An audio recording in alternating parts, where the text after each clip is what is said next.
know why it's happening. I know what's causing the anomaly. We have to go back. Damn it, Will! I know why it's happening. We set everything in motion. It's like the chicken and the egg. Will, the chicken and the egg. I think I know what the captain is talking about. If I'm not mistaken, he's describing a paradox. Hey guys, Rafi here from the Endgame Investor, and today I'm going to go into a Q&A that Bret Weinstein and Heather Hying had on their latest podcast. They're the Dark Horse podcast. They're one of the couples, one of the two people. They are two of the people that helped me through the tyranny of the last 2.5, 3 years. I owe a lot of my mental health to them. They are amazing people. They are very, very analytical, and they see the world through an evolutionary lens. A question came up about money in the monetary system that they couldn't quite answer correctly. Bret sort of understood the question and a little bit about the answer, but he didn't get all the way there. And I want to get them on the right path. Hopefully they will be able to see this video and understand my answer to the question. It's a lot simpler than they're trying to answer it. And this whole thing from 2020 on has been about weaving a cloth of the coalition of the sane, of people with different expertise that didn't have the skill set to get out and speak the truth through how they saw the world. But now that this has happened, and we all know what I'm referring to, we can all get together and knit some kind of cloth where our different perspectives on the world can come together into a coherent whole and hopefully lead humanity out of this adaptive valley that is crushing us right now, but that Bret understands. So I hope to unite my monetary expertise in thinking about and understanding money with their evolutionary expertise in thinking about understanding evolution. And together we can solve these problems and get disparate populations with different expertise together working on the same thing. So here we go. How is it that you guys deal with the truth of corruption in today's society without feeling hopeless or powerless? Do you think there can be human flourishing in a system run by money? Love you guys from Clearview, Ontario. All right. How about I take a crack at this first? Yeah, I'll just sit here and feel hopeless. And No, don't feel hopeless. First of all, there's a question about the role that money plays in our system. And there is a proper role in which it could be facilitating things that are very positive and has played that role. It also plays very different roles, the corruption of our system. So it's not the money itself.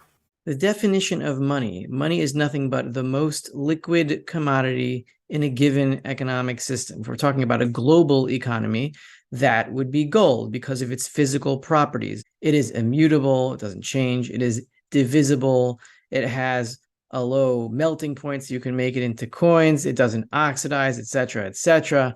That is what makes it the most liquid commodity in the world and therefore the best money.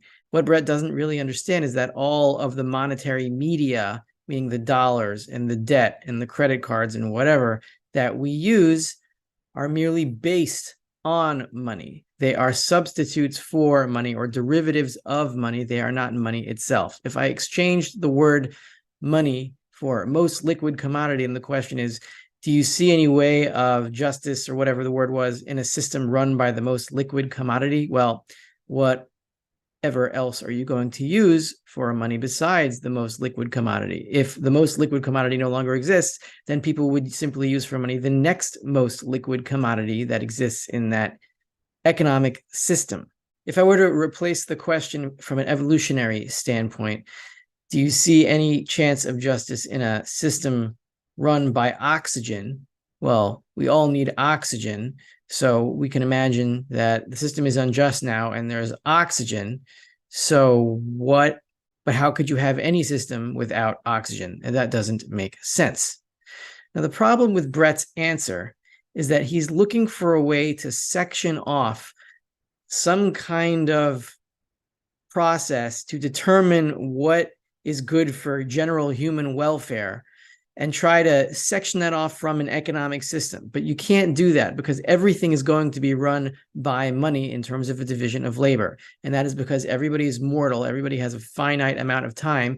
So if you have to charge them with determining what is more valuable for the general human welfare, or however he puts it, then you're going to have to pay them for their time because they are immortal. And if you pay them for their time, they are going to be financially incentivized to determine which projects contribute the best to human welfare in a general sense, and they are going to become corrupted. There is no way to section off determining which projects to do and which projects not to do and make that decision-making process somehow uneconomic. That is impossible. When you get down to the individual level, an individual entrepreneur is going to decide, because of money signals, what projects to embark upon and what projects not to.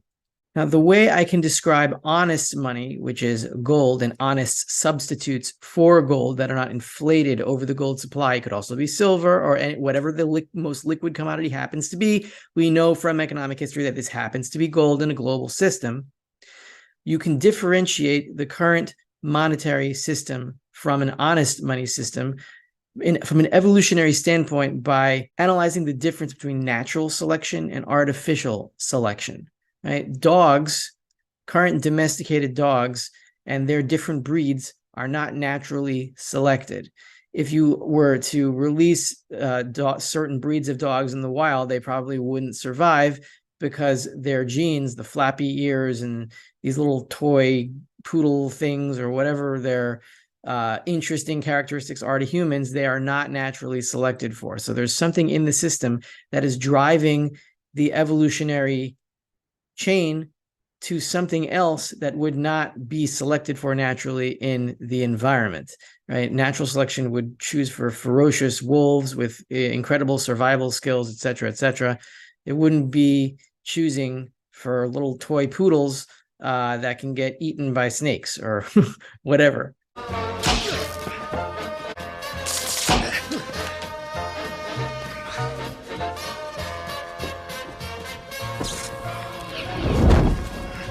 So in the system of artificial selection, it is these characteristics that are being selected for by humans that are imposing themselves on the evolutionary system and driving evolution in a certain direction. So it's the same thing with the current monetary system.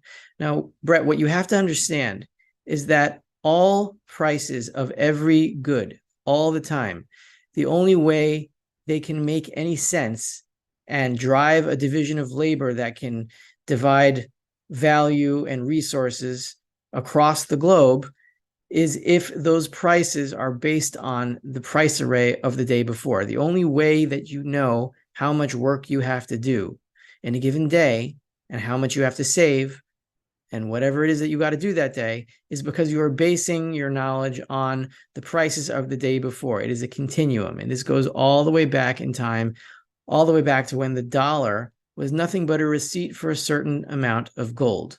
Because a dollar, even now, is nothing but a gold substitute, the problem is in the monopoly of the Federal Reserve that has the exclusive right to bring these dollars based on a chain in history that goes all the way back to dollars as a gold substitute, 100% backed, goes all the way back, and now they have the right to print these receipts for gold into the economy and distort the price system. Who gets those dollars first?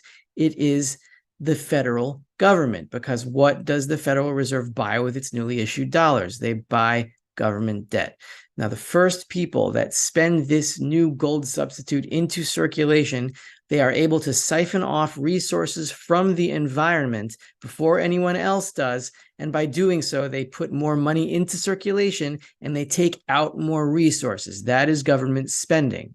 When they do that, it raises prices for everyone else and it makes everyone poorer. This is a wealth transfer from wage earners, from the middle class, to the government, to the people that are connected to the government, because it enables the government to pay off its buddies in a very systematic, organized way. And then you create a system that is incentivized to flatter the government because they have, through their central bank, the ability to print more gold substitutes into existence, diluting them and taking resources for themselves.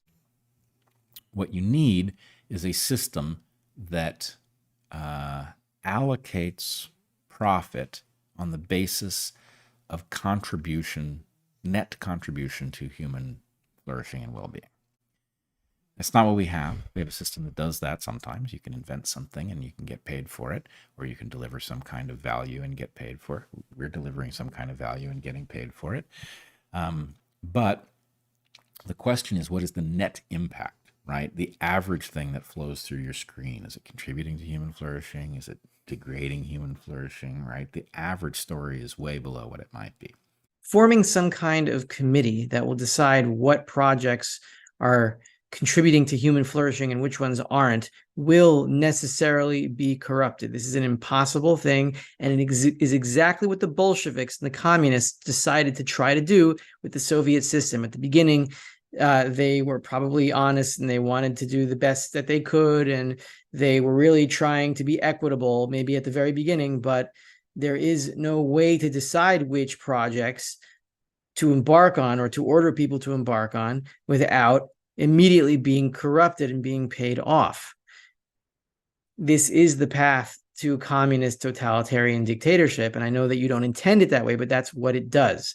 What you need instead is simply a fair system of money where inflation itself, meaning inflating the gold supply, the gold substitute supply, the amount of dollars in circulation over the actual money supply, which is the gold supply, and thereby allowing the party that has its thumb on the scales that can print those gold substitutes into existence and thereby siphon off resources itself at the expense of everyone else. That system is the unjust system, and that is the system that causes capital concentration in the friends of the government that can bid on this money by currying political favor, and it infects every system. It infects healthcare, it infects education, it infects food, it infects every system that we are in or that we depend on. Why is it that food has to become more diluted and cheaper to grow through chemicals and agri-processing and all these damaging anti-ecological activities?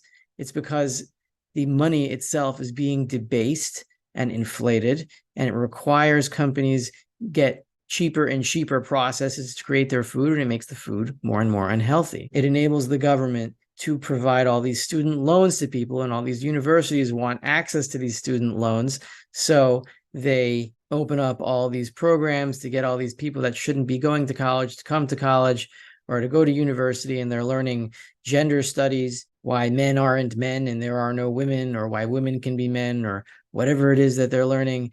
This all comes from money that is being printed by the government central bank, handed to the government, and passed out through government spending to anyone who wants to take it, and thereby be corrupted.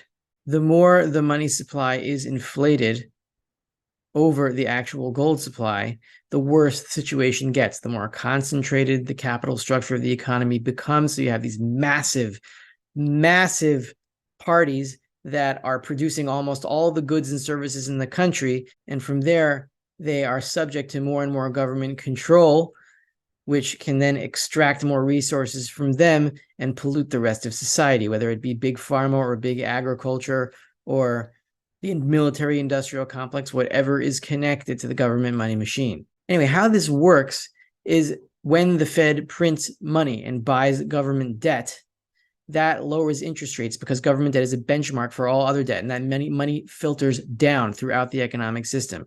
The biggest companies, the biggest economic actors get the lowest interest rates, and so they expand and they make everything more monochromatic and monolithic. But it's the same process with big pharma and the military industrial complex and every big whatever it is that is being corrupted and corrupting society. And so, Bret, the answer is not money itself, and you understand that. The answer is how the money, which is only the most liquid commodity in existence, how that money is circulating. Who has the right to produce that money, or in this case, the money substitutes? Money itself is, of course, gold, but money substitutes are the dollars, and only the Federal Reserve has the right, as the issuing bank, the only central issuing bank for the dollar itself, they have the right to increase the money supply directly, or the dollar supply, rather. That is the system that is corrupting everything else and concentrating capital in every sector and making people dumber and less nuanced and all the problems that you are encountering. It is a question of artificial selection in an economic sense through the money producing machine, what it should be and what it must be. First of all, we need to clear out the system, which requires an economic crash of epic proportions to correct all the imbalances that have occurred since Roosevelt stole the entire money supply, meaning the gold supply of the country, in 1934. Once that happens, the process that has led to all this corruption will reverse. The humongous companies that have been benefiting from ultra low and even negative real interest rates for 80 years and counting, they are going to break up. The capital structure is going to break up, and you're going to have smaller and smaller units, decentralized, and it's going to weaken the fat and cut the fat of the university and the education system and the pharmaceutical industry. Just like you cannot have natural selection, you cannot have evolution without natural selection, but you can have evolution with artificial selection. You cannot have an economic system without money, but you can have a manipulated economic system with a monopoly on creating money substitutes that take the place of that money. But still, the link between the money and the money substitutes must always exist. The minute it doesn't, and the minute that this money substitute is no longer exchangeable back into money itself, that is the end of that monetary system. That is hyperinflation. In every single hyperinflationary economy that has ever existed, the exchange rate between the currency and gold goes to infinity. That doesn't mean that gold is worth an infinite amount of value. It just means that the money substitute, the gold substitute, is worthless, and dividing by zero is another way to say infinity. This monetary system that is based on inflation, that must proceed in an exponential path, this is going to explode. That is the positive feedback loop. Why is that? Because how does the Federal Reserve bring dollars into existence? It buys debt. And when it buys debt, more dollars than it printed to bring that debt on its balance sheet, more dollars are owed back to it than they printed into the economy. So in order for that debt ultimately that they bought to be paid back, they have to buy more debt in order for more dollars to exist in the monetary system so the original debt can be paid off. That must continue and continue until the curve goes higher and higher and higher, until the entire monetary system explodes and the currency is worthless. That brings back everything to fairness with a lot of pain, undeniably, but that is what is going to happen. And then once that does, you'll see things come back into balance. That is what the coalition of the sane are going to have to survive.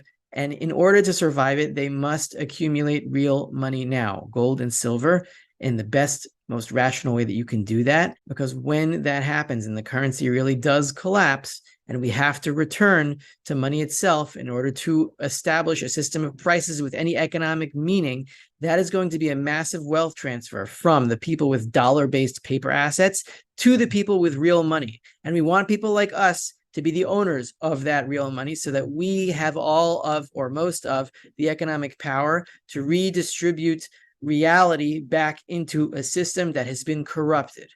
So in the end, the answer to the question, how can we have a just system run by money? Exactly. It's going to be run by honest money, where the right to create money substitutes is decentralized and checked by every issuer of any money substitute. Remember, there is nothing special inherently about money. It only happens to be the most liquid commodity. It is going to be gold in a global system, and then actors are going to be able to make substitutes or receipts for that gold and inflate on top of them. If they inflate too much, it is going to create the impression that there's more money in the system than actually exists. It will lower interest rates and incentivize a capital structure that is very centralized and dense and very biased towards the parties that can create those gold substitutes. If you have a decentralized system where the right to create gold substitutes is democratized across a banking system, and then consumers can check that inflation by continually redeeming or making sure that no inflation over the real money supply is happening, then you have an honest price system against a real measure of a commodity that can most fairly distribute a price array across an economy. Why is that gold? It doesn't matter why. It has always been. It has been for thousands of years. And once you get to a fiat system where a monopoly gets to issue the substitute, that will create the imbalances and the injustice. You cannot create a system with the committee that decides what is going to contribute to human welfare separated off from the economic system itself. It is all one system, and a fair money system will distribute resources so that the projects that benefit the most people will automatically be the ones that fund it, and the ones that don't will not succeed in the market. And there will be nothing with the power of artificial selection through a monopoly on printing a money substitute. That is the problem. That is what has to end. That is what will end in hyperinflation. And that is why we have to accumulate gold and silver. Now, people like you, people like me, people like our friends and listeners to the Dark Horse podcast, etc., get ready, because this is coming. And when it does, we are going to be called upon to recirculate gold and silver into the system. And we will be offered huge premiums to do that with, because once the price system collapses, because the dollar collapses, there will be no going back to any other currency. People will have to use gold itself, because that is where all prices come from in the beginning of the economic system in the first place.